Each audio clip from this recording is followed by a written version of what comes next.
अस्सलामुअलैकुम।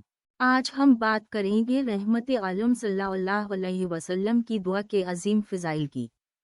आप सल्लल्लाहु अलैहि वसल्लम की दुआओं का असर इतना ज़बरदस्त था कि जिब्रील अलैहिस्सलाम भी आप सल्लल्लाहु अलैहि वसल्लम की दुआओं की कबूलियत पर हैरान रहते थे।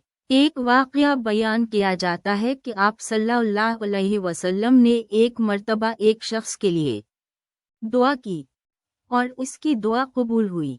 यही वजह है कि हम सबको आप सल्लल्लाहु अलैहि वसल्लम की तालीमात पर अमल पेरा होना चाहिए और आप सल्लल्लाहु अलैहि वसल्लम की संतों पर चलना चाहिए। आप सल्लल्लाहु अलैहि वसल्लम की दुआ अल्लाहुम्मा सल्ली अली मोहम्मद वाओ अली और मोहम्मद का वर्द करने से दिल में एक सुकून और इत्मीनान मिलता है। ये दुआ सिर्फ एक दुआ नहीं बल्कि आप सल्लल्लाहु अलैहि वसल्लम से मोहब्बत और अक़ीदत का इजहार है। इस दुआ के ज़रिए हम अल्लाह ताला से रहमतों की बारिश मांगते हैं। यही वजह है कि हम सबको रहमत आलम सल्लल्लाहु अलैहि वसल्लम की दुआ को अपनी ज़िंदगी का हिस्सा बनाना चाहिए और इस पर अमल करना चाहिए।